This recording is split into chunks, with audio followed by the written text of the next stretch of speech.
Welcome back. 43 minutes after the hour. President Trump's seemingly positive Oval Office meeting with New York City Mayor-elect Zohran Mamdani spreading like wildfire across social media, and is causing confusion from staunch supporters on both sides.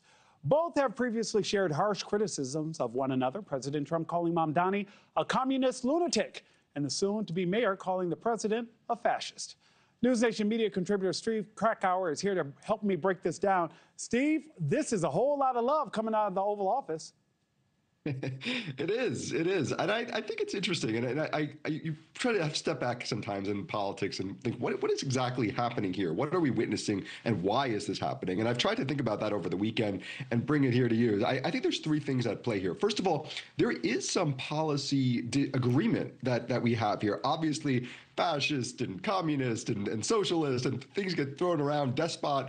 But at the core of it, and both the president and the mayor-elect spoke to this, affordability. How to fix New York City, make it safer, make it more affordable. That was the Mamdani messaging throughout the entire campaign, and that is very much the Trump messaging. So there is some agreement there. But I think there's other things at play as well. First of all, Donald Trump loves a winner. And Zohran Mamdani Steve, I was thinking the same thing. Occam's razor, the obvious answer is right there. He loves a winner, and they're both extremely charismatic.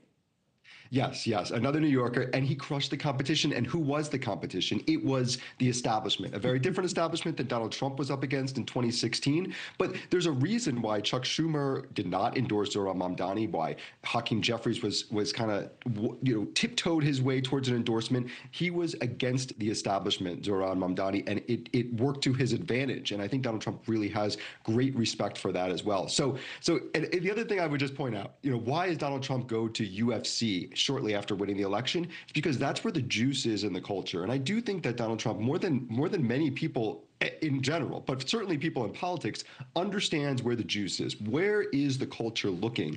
And love him or hate him. And in fact, because people hate him so much and because people love him so much, it is with Zohran Mamdani. So to sit there, stand next to him, kind of have this bromance happen, and look, they are not going to be friends for long if I had a prediction, but they will find opportunities to where it's useful for both of them, find common ground and find ways to work together and draft off the other to try to gain more support and gain more juice. And common ground could be how the president's tune has appeared to shift on possibly sending the National Guard to New York. That's true. Here's what he said on Saturday. Do you still plan to deploy the National Guard to New York City? If they need it. Right now, other places need it more, but if they need it, we had a very good meeting yesterday. We talked about that. But if they need it, I would do it. Steve, it is clear to anyone who has been watching this that positive meeting definitely had an effect on Mr. Trump reconsidering whether or not he would send troops into Manhattan.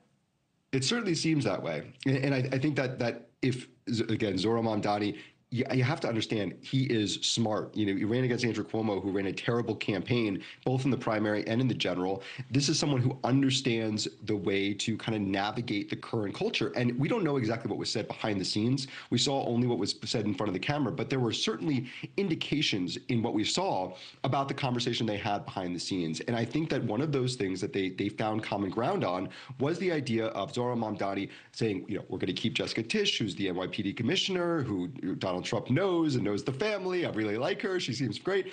And he's going to moderate, at least in the way he's talking, on what he's going to do with crime, what he's going to do with police, and is able to kind of heed that off. So look, we don't know what's going to happen. Eventually, Zohran Mamdani is going to become the mayor, not just the mayor-elect. Right. He's going to start governing, and we'll see how this develops. But Steve, I do think that it's I've got about 30 seconds. What happens now with MAGA?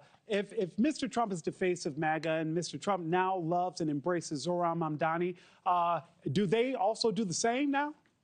I'm not sure. And I think, there's the perception and the reality. And I think that there's one Truth Social post that Donald Trump could post about Zohran Mamdani, and then this whole bromance blows up. So I don't think we're going to sit there and there's actually going to be massive policy alignment. I do think, though, that there are corollaries between the two. And look, MAGA is not going to all of a sudden embrace Zohran Mamdani or his policies. But I do think that they're going to find some sort of common ground in the way that they fight against the establishment, against the system, and against the elites.